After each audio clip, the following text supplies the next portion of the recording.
প্রিয় দর্শক, আসসালামু আলাইকুম এবং অনেক অনেক শুভকামনা সবার জন্য। গত বুধবার 12 নভেম্বর যুগান্তর একটি চমৎকার রিপোর্ট প্রকাশ করেছে। খুবই ইন্টারেস্টিং মনে হলো রিপোর্টটি আমার কাছে, তাই ডিসাইড করলাম আমার প্রিয় দর্শক শ্রোতার সঙ্গে শেয়ার করব।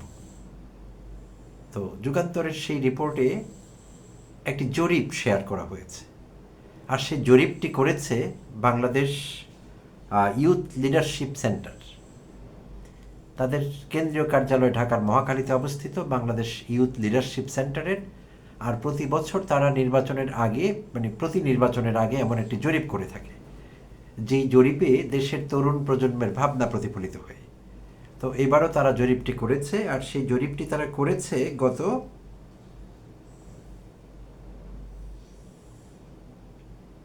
10 থেকে 21 অক্টোবর।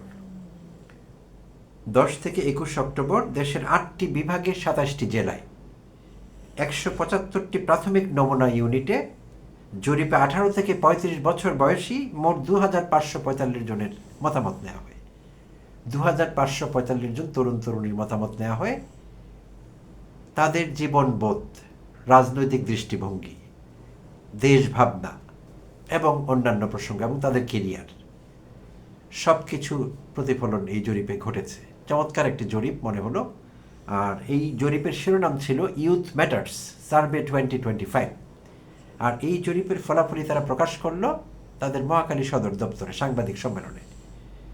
তো সেই ফলাফল শেয়ার করবো আপনাদের সঙ্গে। সেখানে তারা সুস্পষ্টভাবে বলেছে কোন রাজনৈতিক দলকে তারা সবচাইতে বেশি পছন্দ করে, অর্থাৎ বেশি সংখ্যক তরুণ তরুণী কোন রাজনৈতিক দলটিকে ফেভার করবে, সাপোর্ট করে, সমর্থন করবে কিংবা তাদের জন্য ভোট দেবে।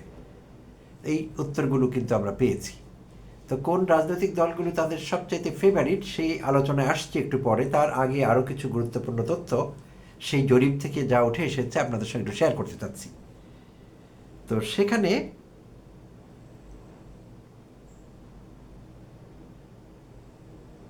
আমরা যা দেখতে পাচ্ছি, 89% উত্তরদাতা নিবন্ধিত ভোটার। এই জরিপে অংশগ্রহণকারী 2545 জন। তাদের মধ্যে 89% জন বা শতকরা 89% নিবন্ধিত ভোটার, তারা ভোট দেবেন, রেজিস্টার করা আছে, রেজিস্ট্রেশন করেছেন ভোটার হিসেবে। নিবন্ধিত ভোটার এবং 97.2% আগামী নির্বাচনে ভোট দিতে ইচ্ছুক। শুধু নিবন্ধিত ভোটারই না, 97% বা তার বেশি তারা ভোট দেবেন। আচ্ছা, 49.8% উত্তরদাতা জানিয়েছেন তারা অন্তর্বর্তী সরকারের অধীনে নির্বাচনী প্রক্রিয়ায় স্বচ্ছতা ও জবাবদিহিতায় বিষয়ে আত্মবিশ্বাসী। তাদের 49.8% অন্তর্বর্তীকালীন সরকারের অধ্যাপক ডক্টর মোহাম্মদ ইউনূসের নেতৃত্বাধীন অন্তর্বর্তীকালীন সরকারের নির্বাচন কার্যক্রম প্রক্রিয়ার স্বচ্ছতার উপর তারা নির্ভর করতে চান এবং বিশ্বাস রাখেন। আচ্ছা, 63.1% উত্তরদাতা জানিয়েছেন আগের সরকারের তুলনায় অন্তর্বর্তী সরকারের সময়কালে তারা জনসমক্ষে বা সামাজিক মাধ্যমে মত প্রকাশে বেশি নিরাপদ বোধ করেন।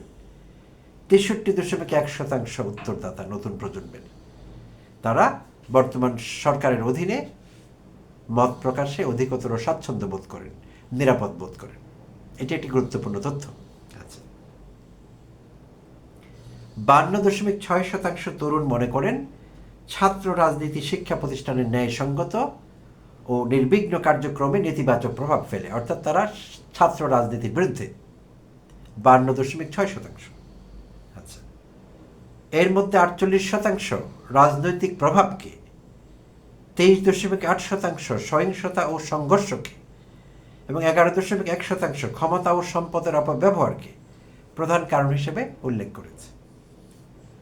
আগামী 5 বছরে দেশের অগ্রাধিকার বিষয়ে কোন বিষয়গুলো দেশে অগ্রাধিকার পাওয়া উচিত আগামী 5 বছরে, এই প্রশ্নের উত্তরে 67.1% উত্তরদাতা দুর্নীতি নির্মূলকেই সর্বোচ্চ অগ্রাধিকার হিসেবে উল্লেখ করেন।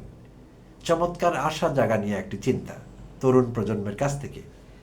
67.1% প্রিয় দর্শক উত্তরদাতা দুর্নীতি নির্মূলকে সর্বোচ্চ অগ্রাধিকার মনে করতে চান আগামী 5 বছরের মধ্যে। চমৎকার একটি খবর। আচ্ছা, সামাজিক সম্প্রীতি বিষয়ে 65.3% জানিয়েছেন ধর্ম ও জাতিগত দিক থেকে দেশে এখনও সম্প্রীতি বজায় আছে। তবে 76% উত্তরদাতা মনে করেন বর্তমানে দেশের নারীরা নিরাপদ নন। যা স্থায়ী লিঙ্গভিত্তিক অনিরাপত্তার এক উদ্বেগজনক চিত্র তুলে ধরে এবং তাৎক্ষণিক নীতি মনোযোগ দাবি করে। এই বিষয়টি আমরা যারা মিডিয়ায় খোঁজখবর রাখি নিয়মিত, তাদের জানা আছে। আসলেই নারীদের থ্রেটেন্ড ফিল করবার, ইন্টিমিডেটেড ফিল করবার বা ভয় পাবার অনেক বিষয় গত 14-15 মাসে ঘটেছে। নারীদের স্বাধীনতা সীমিতকরণ, বিভিন্নভাবে তাদেরকে দমনকরণ, বিভিন্নভাবে বিভিন্ন মহল কর্তৃক সেটি হয়েছে। তো সেটি ফুটে উঠেছে তরুণ প্রজন্মের কণ্ঠে। আচ্ছা, তরুণদের 39.1% উদ্যোক্তা হিসেবে নিজেদের গড়তে আগ্রহী। 39.1% উদ্যোক্তা হতে চান, অন্টারপ্রেনার হতে চান, তারা চাকরি করতে চান না। আচ্ছা, 18.3% জানিয়েছেন তারা ভবিষ্যতে বিদেশে স্থায়ীভাবে বসবাস করতে চান। এইটি একটি উদ্বেগজনক চিত্র, দেশের সার্বিক অবস্থা ফুটিয়ে তুলছে এই বিষয়টি, এই চিত্রটি। কম না কিন্তু সংখ্যাটি, 18.3% বিদেশে সেটেল করতে চান, অর্থাৎ বাংলাদেশে তারা নিরাপদ বোধ করেন না, স্বাচ্ছন্দ্য বোধ করেন না এবং বাংলাদেশে নিজের কোনো ভবিষ্যৎ দেখেন না। এটি বিরাট পার্সেন্টেজ, দুঃখজনক এটি। আচ্ছা, এর পেছনে মূল কারণ হলো কর্মসংস্থানের সীমিত সুযোগ ও সামাজিক রাজনৈতিক চ্যালেঞ্জ। 59.6% উত্তরদাতা মনে করেন সামাজিক মাধ্যমে প্রচারিত তথ্য দেশের বর্তমান বাস্তবতা সঠিকভাবে উপস্থাপন করে না। সামাজিক মাধ্যমে যে তথ্য পাওয়া যায় সেটি দেশের প্রকৃত অবস্থা, বাস্তব অবস্থা রিফ্লেক্ট করে না, প্রতিফলন ঘটায় না।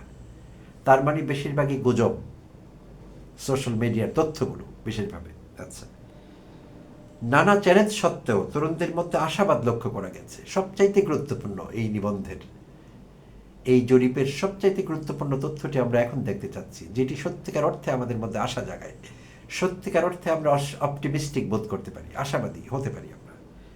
নানা চ্যালেঞ্জ সত্ত্বেও তরুণদের মধ্যে আশাবাদ লক্ষ্য করা গেছে। 61.7% উত্তরদাতা, 61.7%, আই রিপিট, দেশের ভবিষ্যৎ সম্পর্কে ইতিবাচক ও আশাবাদী, যা তাদের দৃঢ়তা, আশা ও দেশের অগ্রগতিতে বিশ্বাসের প্রতিফলন। চমৎকার এই তথ্যটি। সব প্রতিকূলতা সত্ত্বেও, সব ব্যর্থতা, সব হতাশা, সব অনিয়ম, অরাজকতা, দুর্নীতি, রাজনৈতিক বিশৃঙ্খলা, সব কিছু সত্ত্বেও 61.7% উত্তরদাতা দেশের ভবিষ্যৎ সম্পর্কে ইতিবাচক এবং আশাবাদী। এটি একটি চমৎকার খবর, সব নেগেটিভগুলোর বিপরীতে।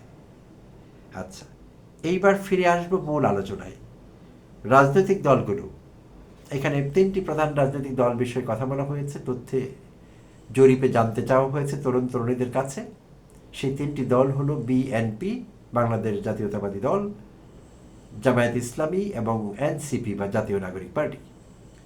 তো এই 3টি দল সম্পর্কে তরুণরা মতামত দিয়েছেন। 2545 জন তরুণ, আগেই বলে নিচ্ছি, 175টি ইউনিট, 27টি জেলা এবং 8টি বিভাগ থেকে এটি করা হয়েছে। আর জরিপগুলো এরকমই হয়। কারো কারো হয়তো প্রশ্ন থাকতে পারে মনে, প্রিয় দর্শকদের, যে মাত্র 2545 জন, এরা তো বাংলাদেশের 17-18 কোটি মানুষকে রিপ্রেজেন্ট করে না। আসলে জরিপ বিষয়টি এরকমই হয়, এরকম র্যান্ডমলি স্যাম্পল কালেক্ট করা হয় বিভিন্ন ইউনিট থেকে, বিভিন্ন পর্যায় থেকে, র্যান্ডমলি। বিভিন্ন শ্রেণী পেশা হয়, বয়স হয়, শিক্ষার্থী হলে শুধু শিক্ষার্থী ক্যাটাগরি থাকে। তো জরিপ কার্যগুলো এভাবেই হয়, একটি স্যাম্পল। এই 2245 জন আসলে এক অর্থে পুরো দেশকেই রিপ্রেজেন্ট করছে তারা, কারণ র্যান্ডমলি পিক করা হয়, সুনির্দিষ্ট না, সিলেক্টিভ ওয়েতে নেওয়া হয়নি, বেছে বেছে না, র্যান্ডমলি নেওয়া হয়েছে। তো জরিপ কার্যগুলো এভাবেই হয়। তো এখন মূল তথ্যটি আপনাদের দিচ্ছি, সেটি হলো এই তরুণরা কোন দলকে ফেভার করছেন বেশি, সবচেয়ে বেশি তরুণ, মেজরিটি অফ দ্যাম কোন দলকে বেশি সাপোর্ট করছেন, পছন্দ করছেন। দেশের তরুণদের 19.6% আগামী নির্বাচনে বিএনপিকে ভোট দেবে। 19.6% বিএনপিকে ভোট দেবে। 16.9% জামায়াত ইসলামীকে ভোট দেবে, 16.9%, এবং 3.6% এনসিপিকে সমর্থন করছে, 3.6%। আচ্ছা, এছাড়া 9.5% কার্যক্রম নিষিদ্ধ আওয়ামী লীগকে পছন্দ করে, 9.5%। 30% তরুণ এখনো সিদ্ধান্তহীন, 30% তরুণ, শতকরা 30% এখনো জানেন না তারা কোন দলকে পছন্দ করেন। আচ্ছা, 17.7% তরুণ পছন্দের দলের নাম প্রকাশে অনিচ্ছুক। 17.7% বলতে চাননি কোন দলকে তারা পছন্দ করেন। আচ্ছা, তো এখানে এই বিষয়টি উদ্বেগের, ডিস্টার্বিং দোস্তের মতো। কোনটি? 9.5% কার্যক্রম নিষিদ্ধ আওয়ামী লীগকে পছন্দ করে। একেবারে সংখ্যাটি কিন্তু কম না, 9.5%। এটি সত্যিকার অর্থে উদ্বেগের এবং ফ্রাস্ট্রেটিং, কিছুটা হতাশাজনক বটে। আর আমি বলবো এই জন্যে যে অন্য দলগুলো তাদের জন্য আশা দেখাতে পারেনি, আশা জাগাতে পারেনি, তাদেরকে উদ্বুদ্ধ করতে পারেনি, তাদেরকে সে হাসিনা সিনড্রোম থেকে বের করে আনতে পারেনি। এটি সত্যিকার অর্থে একটি সিনড্রোম, এটি একটি মনোজাগতিক ডিসঅর্ডার, সাইকোলজিক্যাল ডিসঅর্ডার। কারণ এই তরুণেরা কিন্তু, আমি বলবো না যে তারা মূর্খ, এই 9.5% তরুণ তাদের বেশিরভাগই শিক্ষিত হবেন। তো শিক্ষিত হয়েও তাদের বিবেক জাগ্রত হলো না কেন? সত্যিকার অর্থে এটি বিরাট প্রশ্নবোধক চিহ্ন আমাদের জন্য ছেড়ে দিচ্ছে। তারা জাগ্রত নয়, তাদের বিবেক জাগ্রত নয়। কারণ হাসিনা সম্পর্কে যেসব তথ্য আমরা পেলাম, শুধু আমাদের কথা না, আর এটি কোনো বায়াসড তথ্য না, এই তথ্য জাতিসংঘের দেয়া, যেই তথ্য, যে ডকুমেন্টারিতে আমরা যা পেলাম, যে ফ্যাক্ট ফাইন্ডিংস হলো, হাসিনার নৃশংসতা, হাসিনার বর্বরতা, হাসিনার মানবতা বিরোধী অপরাধ, দেশ থেকে অর্থ পাচার করা, আকণ্ঠ দুর্নীতিতে নিমজ্জিত থাকা, হাসিনার আত্মীয় স্বজন, হাসিনার রাজনৈতিক নেতৃবৃন্দ, মন্ত্রীরা, এমপিরা, এবং হাসিনার নিয়োগপ্রাপ্ত বায়তুল মোকাররমের খতিব পর্যন্ত পালিয়ে গেছে। এই তথ্যগুলো এই তরুণদের অজানা থাকবার কথা না। এটি জানবার পরে তাদের দরকার ছিল লজ্জিত হওয়া, যে আগে না বুঝে হাসিনাকে বিশ্বাস করতাম, ভুলভাবে মনে করতাম হাসিনা যা বলতো মিথ্যে বয়ান, যে হাসিনা একমাত্র এবং আওয়ামী লীগ একমাত্র মুক্তিযুদ্ধের সোল এজেন্ট, একমাত্র পরিবেশক, মুক্তিযুদ্ধের চেতনা তারাই ধারণ করে, আর কেউ করে না। এই মিথ্যে কথাগুলিতে আমরা বিশ্বাস করেছি। তো এই চিন্তা করে এই তরুণদের অস্থির থাকবার কথা এবং হাসিনাকে ঘৃণা করবার কথা, কিন্তু না করে এখনো 9.5% তরুণ আওয়ামী লীগকে পছন্দ করে। এটি দোষদের মতো দুশ্চিন্তার এবং হতাশাজনক এই চিত্রটি।